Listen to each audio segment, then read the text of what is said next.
डेढ़ जिले के नेता, डेढ़ जिले की पार्टी और पूरे देश में बार्गेन करती है। वो अपनी घटिया मानसिकता का परिचय देते हुए अपनी गंदी राजनीति को चमका रहे हैं। संगीत सोम है कौन? अधूरी विधानसभा से हारा हुआ विधायक, और जिनको ये डेढ़ जिले की पार्टी कह रहे, राष्ट्र की सबसे बड़ी पार्टी के साथ में गठबंधन है। तो सोम की जो मानसिकता है वो बहुत छोटी मानसिकता है, उसका दिमागी संतुलन खराब हो चुका है। उसे ये नहीं पता है कि तुझे बोलना क्या है। संगीत सोम जैसे लोगों को जनता जूते लेकर दौड़ाती है। पश्चिम उत्तर प्रदेश में सत्ता पक्ष से लेकर विपक्ष के नेताओं में बयानों को लेकर सियासी उबाल मचा हुआ है, जहां पर तमाम पार्टी के नेता एक दूसरे पर अपने बयानबाजी कर रहे हैं। तो वहीं अब बीजेपी के पूर्व विधायक संगीत सोम ने आरएलडी को डेढ़ जिले की पार्टी बता दिया। हालांकि उन्होंने पार्टी का नाम नहीं लिया, लेकिन सीधे सीधे इशारा उनका आरएलडी की तरफ था। लेकिन उनके बयानों के बाद हम बागपत में पहुंचे हैं, और बागपत आरएलडी का गढ़ कहा जाता है। और बागपत की जनता उन बयानों को लेकर क्या सोचती है, क्योंकि संगीत सोम लगातार अपने बयानों को लेकर सुर्खियों में रहते हैं। क्योंकि संगीत सोम ने अब से पहले भी एक बयान दिया था कि अधिकारियों को जूते से पिटवाएंगे, यानी जनता का काम नहीं करेंगे तो वो जूते से पिटवाएंगे। और एक कॉर्पोरेटिव अधिकारी को भी उन्होंने हड़काया था। अब उसके बाद हम बागपत में पहुंचे हैं, क्योंकि उन्होंने सीधा सीधा आरएलडी को अपना निशाना बनाया है। क्योंकि उन्होंने कहा कि डेढ़ जिले की पार्टी 10-10 सीटों को चुनाव लड़ने का दावा ठोकती है। अब हम जानेंगे कि आरएलडी के नेता इस बारे में क्या सोचते हैं। सबसे पहले आपका नाम जानना चाहेंगे और जानेंगे कि डेढ़ जिले की पार्टी आपको बताया गया है। मैं बबली तोमर, जिला महासचिव, राष्ट्रीय लोकदल। रही बात डेढ़ जिले की पार्टी बताने वालों की, ये इनका मानसिक संतुलन खराब है। ये इस तरह के अपवाद घटना समाज को भ्रमित करने के लिए आरोप प्रत्यारोप लगाते हैं, इनका जिनका खुद का वजूद नहीं होता, ये इस तरह के आरोप लगा रहे हैं। इनका कोई मान्य नहीं है, ना इनकी बात है, ना इन पर जनता ध्यान दे रही।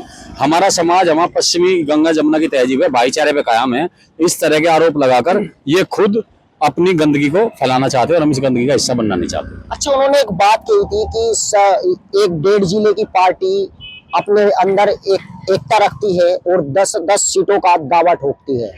दरअसल बात ये नहीं है डेढ़ जिलों की पार्टी का, बात है पूरे पश्चिमी उत्तर प्रदेश, पूरे किसान मजदूर के वर्ग की बात है।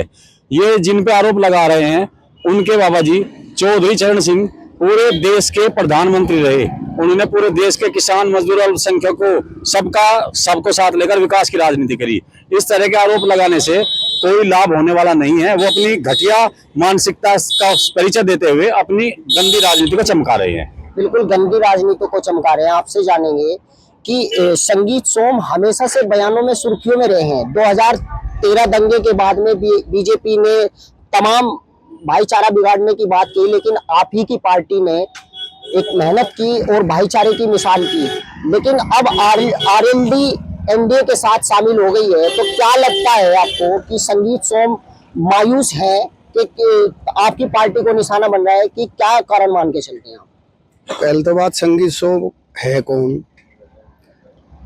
अधूरी विधानसभा से हारा हुआ विधायक, और जिनको ये डेढ़ जिले की पार्टी कह रहे, राष्ट्र की सबसे बड़ी पार्टी के साथ में गठबंधन है।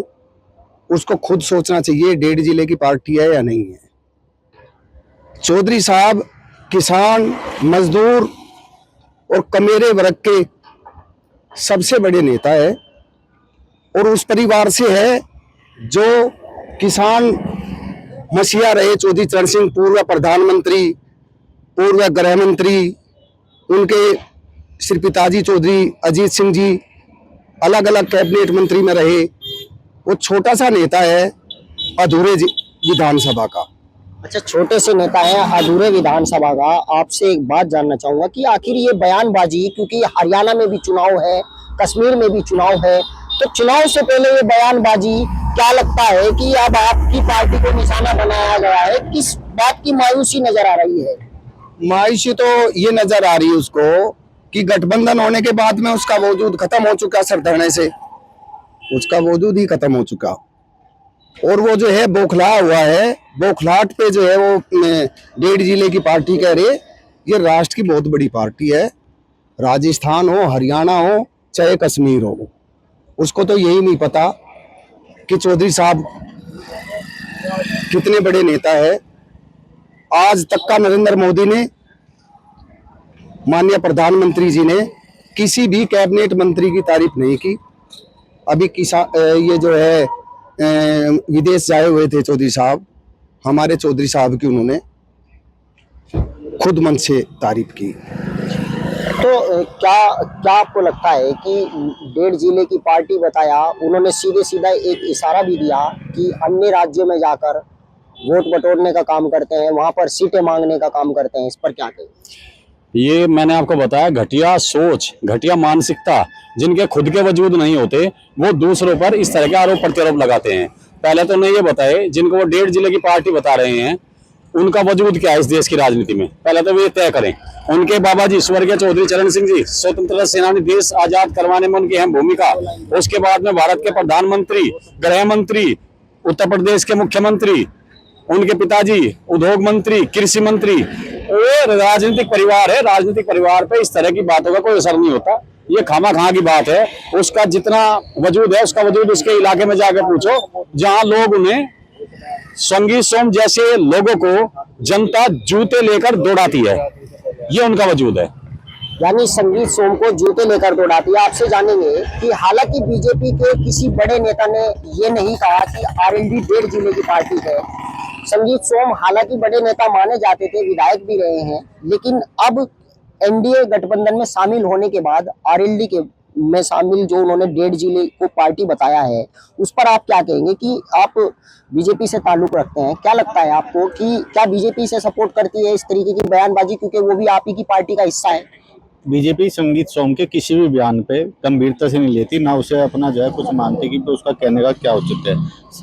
संगीत सोम को बोलने का ये नहीं मालूम कि उसे बोलना क्या है। संगीत सोम अपनी पार्टी के खुद के जो है केंद्रीय मंत्री के बारे में उल्टी सीधी बातें करता है कि ले भाई उसने घोटाला किया, वो किया, जिसमें कि उन्होंने साक्ष्य भी प्रमाण भी दे दिए, सारी चीज करते। संगीत सोम की जो मानसिकता है वो बहुत छोटी मानसिकता है। उसका दिमागी संतुलन खराब हो चुका है।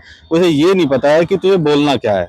संगीत सोम की व्यवस्था का जो उसके दिमागी, उसका जब से विधायकी हारा है तो उसके दिमाग ने काम करना बंद कर दिया। इसीलिए उसकी किसी भी बात को गंभीरता से ना लिया जाए। रही चौधरी साहब के बारे में और राष्ट्रीय लोकदल के बारे में, जिसका उसने बिना नाम लिए इतनी बड़ी बातें की, राष्ट्रीय लोकदल के बारे में हम ये कहना चाहेंगे कि राष्ट्रीय लोकदल 1.5 जिले की पार्टी नहीं है। 1.5 जिले की पार्टी इसलिए नहीं मानते क्योंकि वो जो है चौधरी चरण सिंह जो देश के प्रधानमंत्री है, उनके पोते की पार्टी है, उनकी खुद की पार्टी है, उनके बेटे की पार्टी है, जिसने पूरे देश में प्रधानमंत्री का परचम लहराया है, तो उसे हम कैसे 1.5 जिले की पार्टी कह देंगे। अगर 1.5 जिले की पार्टी थी तो भारतीय जनता पार्टी इतना बड़ा दायित्व उन्हें ना देती कि जो जितना बड़ा दायित्व जो है चौधरी अजीत सिंह, चौधरी चरण सिंह, वो चौधरी जैन चौधरी संभाल रहे हैं और बहुत अच्छे से निर्वाह कर रहे हैं। भारतीय जनता पार्टी जैन चौधरी का बहुत सम्मान करती है और भारतीय जनता पार्टी के किसी भी प्रमुख व्यक्ति, बिल्कुल, भारतीय जनता पार्टी ने जो है जयंत चौधरी को जिम्मेदारी भी दे दी, हरियाणा में भी चुनाव प्रचार के लिए जा रहे हैं। लेकिन आखिर आप ही की पार्टी के नेता इस तरीके की बातें कर रहे हैं, इसमें इससे क्या राजनीति पर प्रभाव पड़ेगा, क्या लगता है? भारतीय जनता पार्टी विश्व की सबसे बड़ी पार्टी है। उसमें कुछ व्यक्ति अपना जो मानसिक संतुलन खो देते हैं तो अब भारतीय जनता पार्टी उन्हें क्या करती है, दरकिनार कर देती है। जब से जो संगीत सोम विधायकी हारे है, वे अपना दिमागी संतुलन खराब कर चुके हैं। उनके पास भारतीय जनता पार्टी का किसी प्रकार का कोई भी दायित्व आज के समय में नहीं है। अगर इतने बड़े अगर जो नेता है तो उनके पास कोई ना कोई छोटा मोटा तो दायित्व होता ही। बिल्कुल, आप क्या कहेंगे जो पार्टी को बयान दिया है, 1.5 जिले की पार्टी आपको बनाया, चौधरी साहब के बारे में क्या कहेंगे? चौधरी साहब हमारे मसीहा हैं, उनके लिए हम कुछ भी कर सकते हैं। जो कोई बोलता है वो गलत बोलता है, इनसे कोई फर्क नहीं पड़ने का।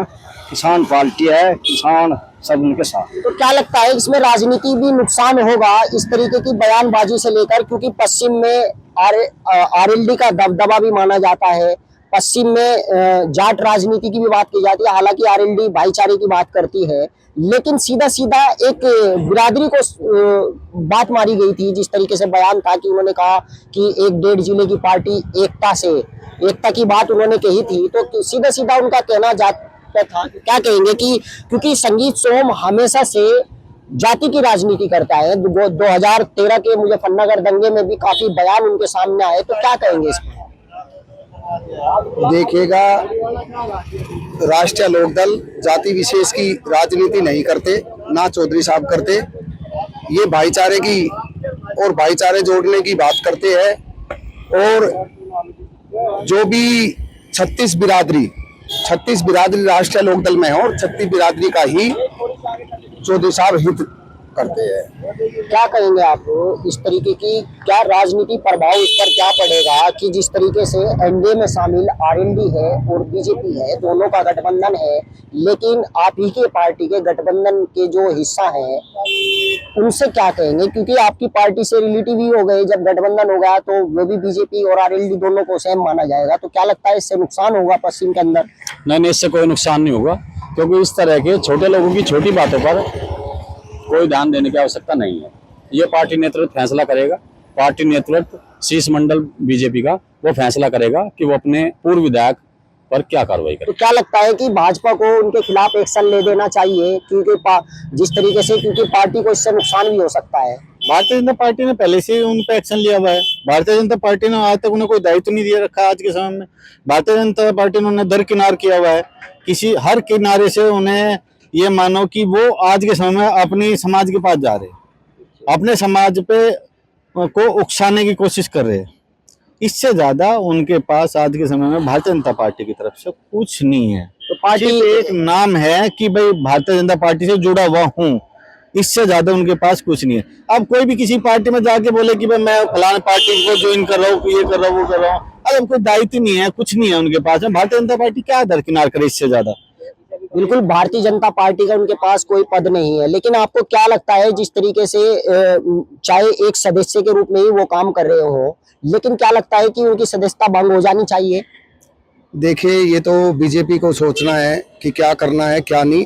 वैसे अभी मेरे छोटे भाई ने कहा कि उनके पास में कोई भी पद है ही नहीं बीजेपी का, और वो बखलाया हुआ है और कुछ नहीं है। वो अभी विधानसभा चुनाव हारे हुए हैं और मुझे लग रहा कि कभी उनको बीजेपी अब आने वाले समय पे कोई जिम्मेदारी भी मिलने वाली नहीं है।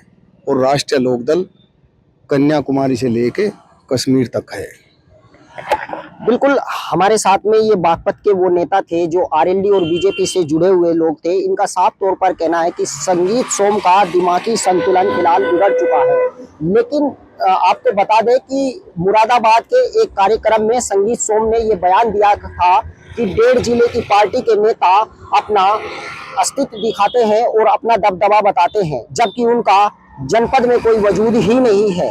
1.5 जिले की पार्टी उन्होंने आरएलडी पर अपना निशाना साधा था। हालांकि उन्होंने कोई नाम नहीं लिया था, लेकिन जिस तरीके से उन्होंने इशारा दिया था कि 1.5 जिले की पार्टी 10-10 सीटों पर चुनाव लड़ने का दावा ठोकती है, कश्मीर से कन्याकुमारी तक का सफर तय करती है। जब इनसे हमने बात की तो इनका साफ कहना था कि संगीत सोम फिलहाल बीजेपी का कोई हिस्सा नहीं रहे हैं। हालांकि वो पार्टी से जुड़े हुए हैं, लेकिन उनका कोई अब बीजेपी में कोई वजूद ही नहीं रहा। फिलहाल बागपत की जनता ने जो सवाल कहा, हमने आपसे रूबरू कराया। जनता का साफ कहना था कि राष्ट्रीय लोकदल एक कश्मीर से कन्याकुमारी तक का सफर तय करने वाली पार्टी है और उसी पार्टी के नेता काफी राष्ट्रीय स्तर में रहे हैं और खुद उनके दादा चौधरी चरण सिंह देश के प्रधानमंत्री रह चुके हैं। हैदर मलिक, न्यूज़ 80 बागपत।